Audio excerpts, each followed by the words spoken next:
Welcome to Bind EduTech, and this is a continued class in which we are discussing some of the important multiple choice questions and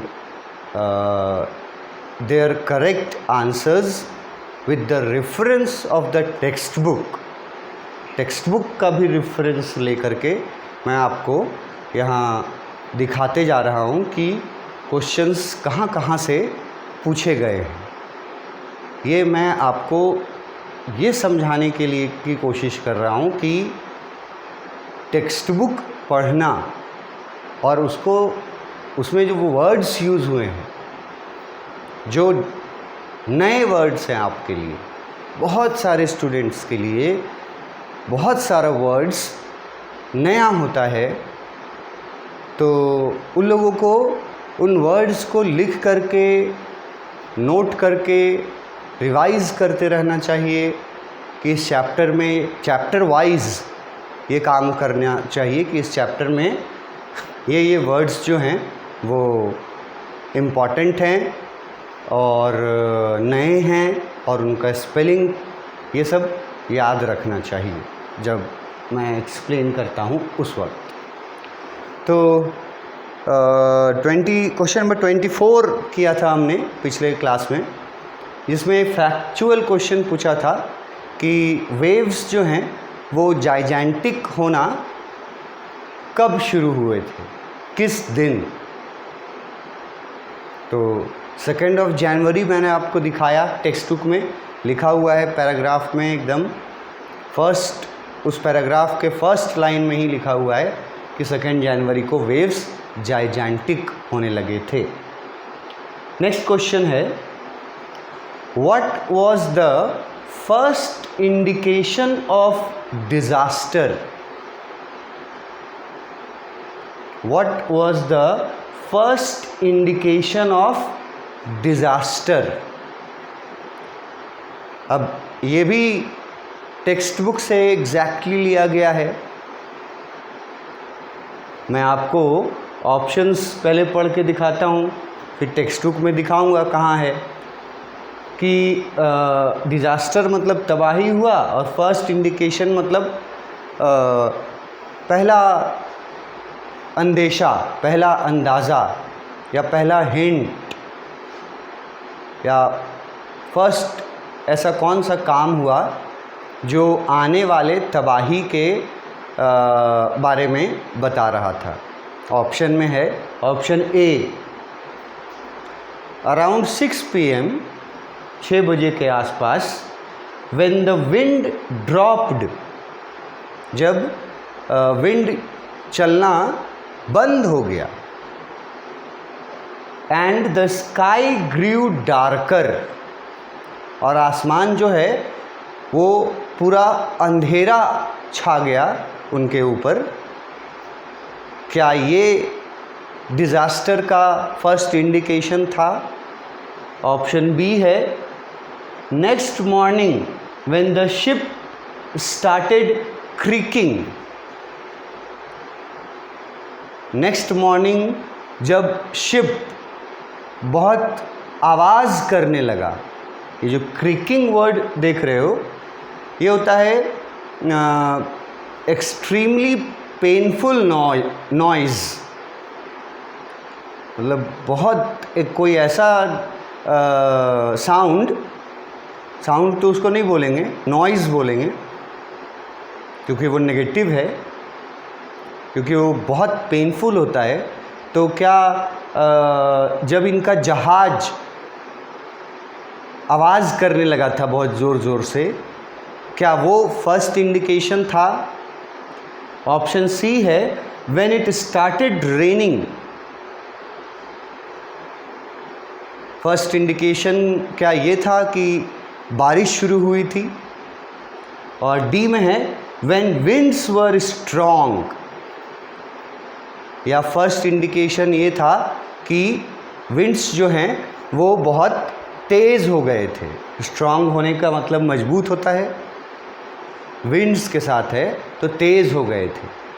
first indication क्या था इनमें से?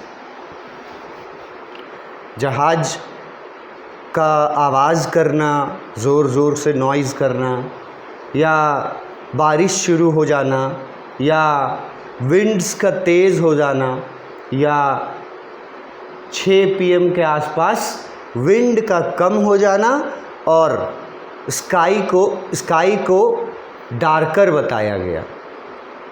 तो ये तो आपको अगर पढ़ा है आपने ये चैप्टर, तो आपको आंसर तो पहले अपना चुन लेना चाहिए कि इसमें क्या आंसर होगा। बाकी मैं रिलेट करके यहाँ दिखा देता हूँ कि फर्स्ट इंडिकेशन जो था हमारे लिए हमारे बुक में, टेक्स्ट बुक में कहाँ से वो दिया गया है फर्स्ट इंडिकेशन, उसके लिए आप टेक्स्ट बुक में चलिए, यहाँ आइए, ये देखिए फर्स्ट इंडिकेशन।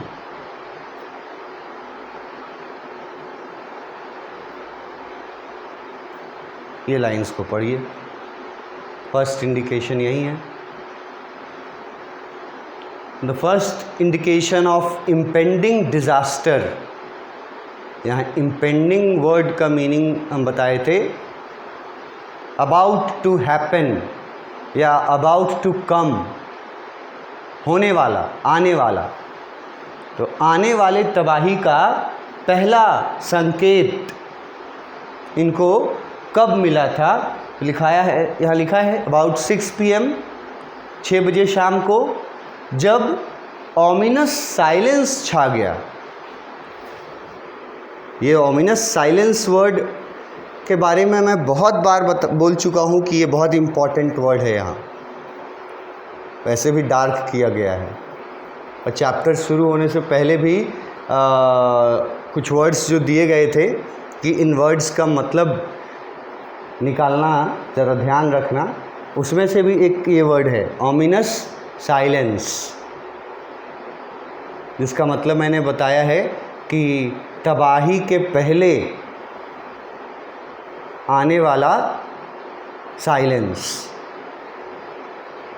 ये तो एक कहावत जैसा बोला जाता है कि जब तूफ़ान आने वाला होता है तो उसके थोड़ी देर पहले सब कुछ शांत हो जाता है। वो आने वाले तूफ़ान, वो शांति जो है, वो साइलेंस जो है, शांति, वो वैसे तो साइलेंस पॉजिटिव चीज़ होता है, शांति तो अच्छी चीज़ होती है, पर ये नेगेटिव शांति है, क्योंकि ये शांति आने वाले तबाही का संकेत है। इम्पेंडिंग डिज़ास्टर, ओमिनस साइलेंस हो गया था, विंड चलना कम हो गया था, ड्रॉप्ड, मतलब विंड का स्पीड जो था कम हो गया था, और स्काई डार्क हो गया था। यही था फर्स्ट इंडिकेशन। तो यहाँ अब आप अपने ऑप्शंस में आइए और देखिए कि फर्स्ट इंडिकेशन कहाँ दिया हुआ है, आपको बहुत आराम से पता चल जाएगा। ये जो हमारा ऑप्शन ए है,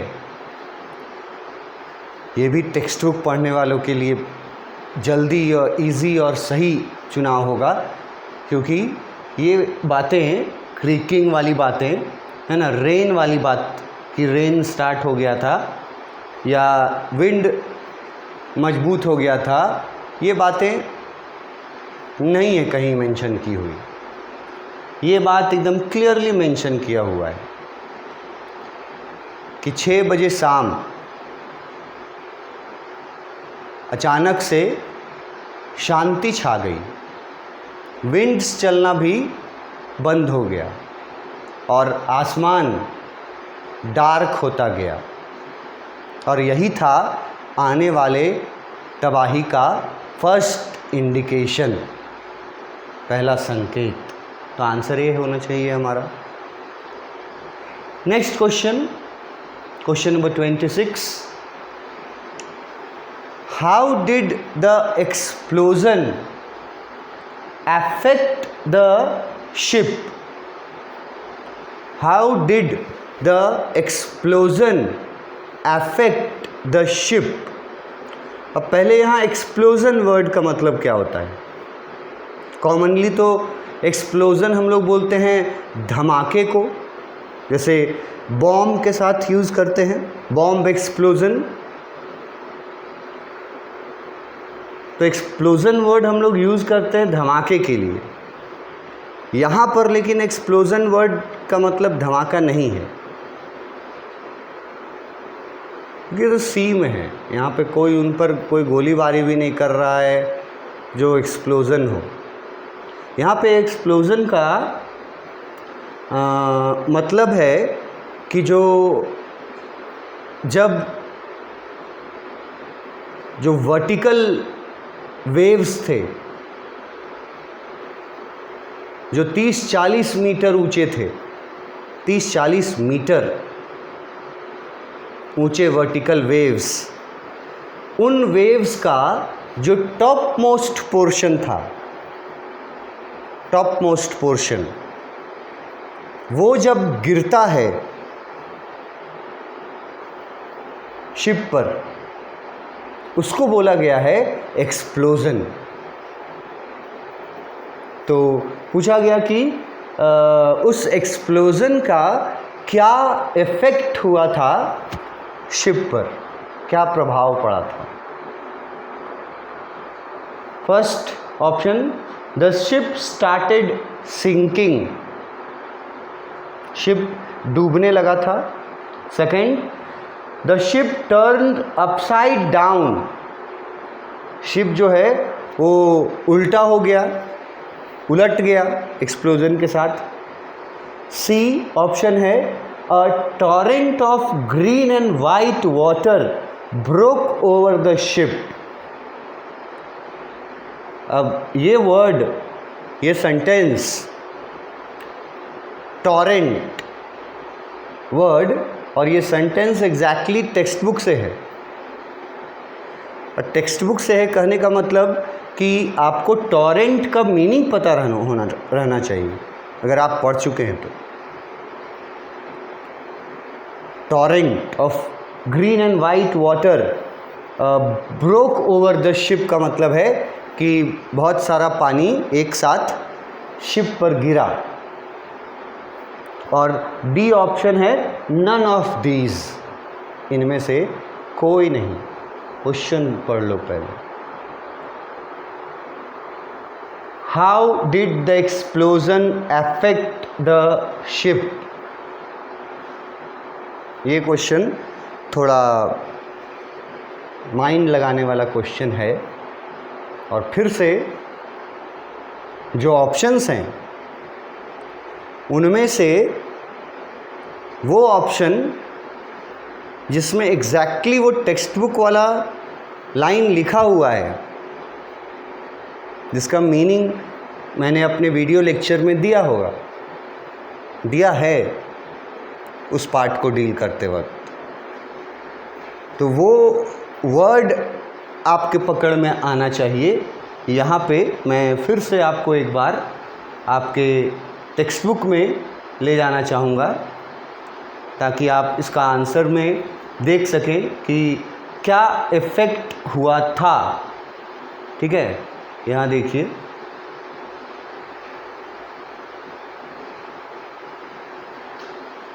यहाँ देखो एक्सप्लोजन वर्ड है, यहीं से क्वेश्चन लिया।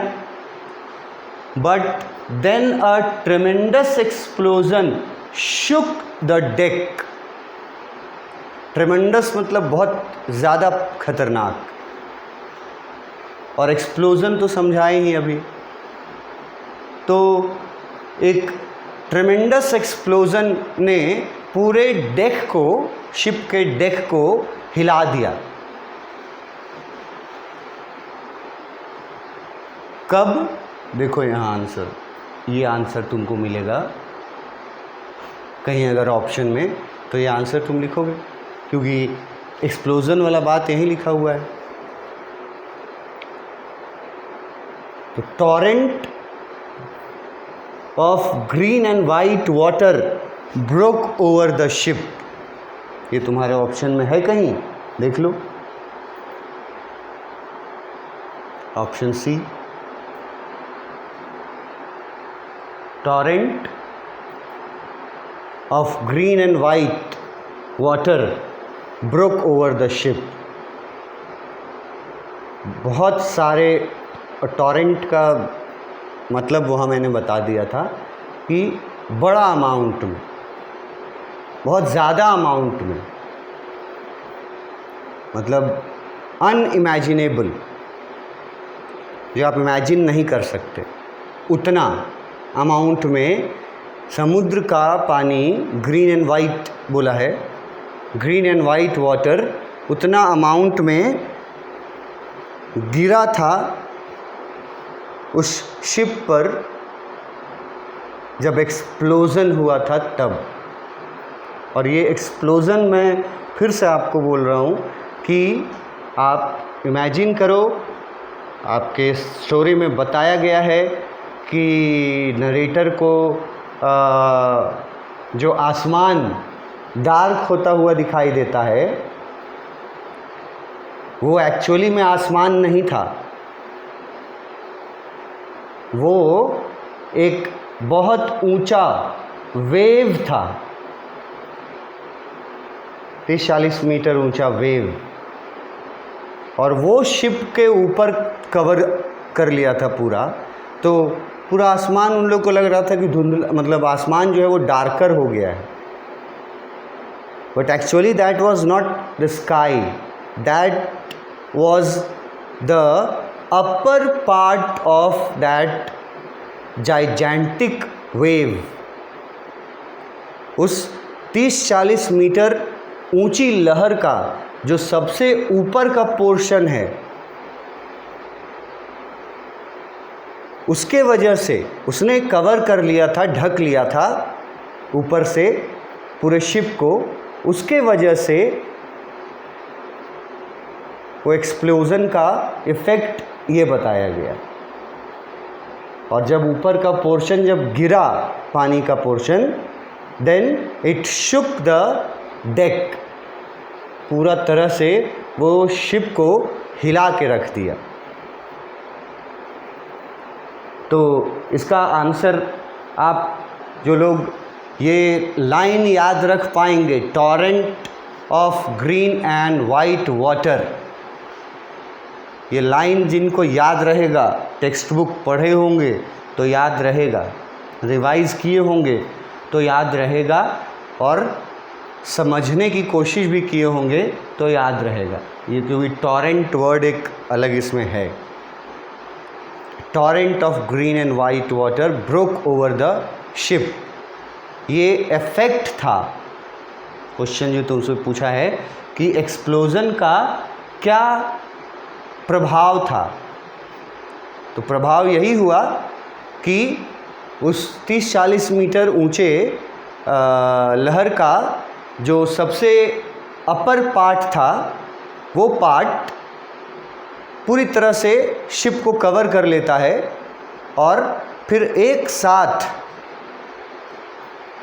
सारा पानी, ऊपर के लेयर का सारा पानी एक साथ गिरता है शिप पर, उसी को एक्सप्लोज़न बोला गया है। तो इस अगर इफ़ेक्ट के बारे में पूछेगा तो ये बता देना। यहाँ से और भी पूछ सकता है क्वेश्चंस कि एक्सप्लोज़न कब हुआ था शिप पर, या पूछेगा ऐसा क्या हुआ था कि शिप पूरा हिल गया था, या पूछेगा कि ऑथर जो हैं वो क्या जान करके हॉरिफाइड हो गए थे।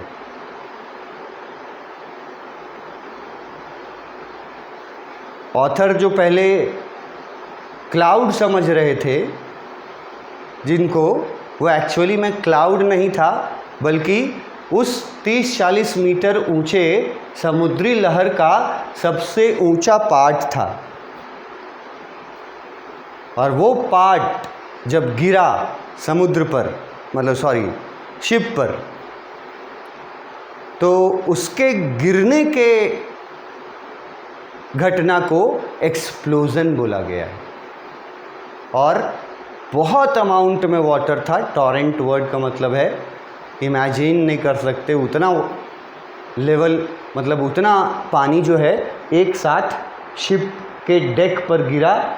That broke over the ship का मतलब है कि शिप के डेक पे गिरा। उसके डेक मतलब फ्रंट पार्ट जो होता है शिप का, ये इफेक्ट हुआ था उस एक्सप्लोजन का। तो एक्सप्लोजन वर्ड से क्वेश्चन रहेगा। तो एक्सप्लोजन वर्ड जो याद रख पाएगा कि ये है यहाँ, ट्रेमेंडस एक्सप्लोजन, पढ़ेगा तब ना याद रख पाएगा। और तब फिर torrent of green and white water, sea water को ग्रीन एंड वाइट बोला गया, वो गिरा था शिप पर, जिसने पूरे शिप को हिला के रख दिया था। वही इफेक्ट था उस एक्सप्लोजन का। Answer C is the correct answer. Next question में आते हैं। ये क्वेश्चन बहुत इजी क्वेश्चन भी है, बहुत इम्पॉर्टेंट क्वेश्चन भी है। पूछता है मे डे कॉल का क्या मतलब है। देखो, चैप्टर जब तुम्हारा शुरू हुआ था ना, टेक्स्ट बुक में आ जाओ, तो चैप्टर जब तुम्हारा स्टार्ट हुआ था तो वहाँ कुछ वर्ड्स दिए थे पढ़ने के लिए। यहाँ देख लो, इथे ना, notice these expressions in the text, infer their meaning from the context. और यहाँ पर तुमको ये वर्ड दिया गया था, मे डे कॉल्स। यहाँ पर तुमको ये वर्ड भी मिला है, ऑमिनस साइलेंस। यहाँ पर तुमको ये वर्ड भी मिला है, ऑनिंग। और ये तीनों से, ऑनिंग से तो क्वेश्चन पूछ चुके, ठीक है, ऑमिनस साइलेंस भी तुमको बता चुके। अब आया ये मे डे कॉल्स का क्या मतलब होता है। तो ये मैंने आपको बताया होगा कि मे डे कॉल्स का क्या मतलब होता है, जहाँ पे वो आया होगा टेक्स्ट बुक में। बहुत इजी क्वेश्चन इसको मैं बोल रहा हूँ, लेकिन इजी उनके लिए जिन्होंने पढ़ा हो। तो उसका ऑप्शंस पहले देखते हैं क्या है मे डे कॉल का option. Option A, call made in the month of May, कि कोई जो भी कॉल मई महीना में किया जाएगा उसको मे डे कॉल बोलेंगे। मे मतलब महीने में किए गए कॉल को। दूसरा, डिस्ट्रेस कॉल फॉर हेल्प, मतलब आप मुसीबत में हैं और मदद की कोशिश कर रहे हैं, तो उसको मे डे कॉल बोला गया है। तीसरा ऑप्शन है बोथ ए एंड बी, कि दोनों को मंथ महीने में भी किया गया हो और मुश्किल समय में मदद मांगने के लिए जो कॉल किया जाता है उसको मे डे कॉल बोला जाता है, दोनों। या डी है नन ऑफ दीज। तो ये जो स्टूडेंट्स पढ़े होंगे टेक्स्ट बुक में, उनको मेरा लेक्चर में भी आप जाके देखिएगा तो मैंने वहाँ क्लियर बताया है कि इमरजेंसी कॉल जो हेल्प के लिए होता है, कहीं आप फंस जाते हैं समुद्री यात्रा में तो आपको मदद की ज़रूरत होती है, वैसे सिचुएशन में आप क्या करते हैं, आप सिग्नल भेजने की कोशिश करते हैं जहाँ से हेल्प मिल सके। तो वो जो सिग्नल भेजने का जो काम है उसी को कॉल की लिखा है। कॉल मतलब यहाँ टेलीफोन वाला कॉल समझेंगे नहीं, सिग्नल भेजने को कॉल करना बोला है। तो इमरजेंसी सिचुएशन में हेल्प करने के लिए जो सिग्नल भेजे जाते हैं उन्हीं को कहा जाता है मे डे कॉल्स।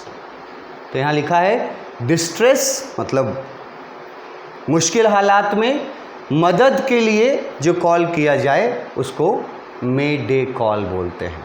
और एक्चुअली में कॉल वर्ड के बारे में मैं फिर से क्लियर कर रहा हूँ कि ये टेलीफोन कॉल वाला कॉल नहीं है, ये सिग्नल भेजने वाला मेथड को के लिए कॉल वर्ड यूज़ किया है। मैंने इसका सिंपल मीनिंग बताया था, emergency call, when you need some help. तो यही बात यहाँ लिखा है, call for help. Distress word नया है, याद रखना। मुश्किल में जब आप फंसे हों, उस समय जो आप मदद के लिए सिग्नल भेजते थे शिप से, उस सिग्नल को बोला गया है मे डे कॉल्स। ये बहुत इम्पॉर्टेंट, बहुत इजी मगर बहुत इम्पॉर्टेंट क्वेश्चन है, इसके बारे में याद रखना। आगे नेक्स्ट क्लास में आगे बढ़ेंगे। Thank you.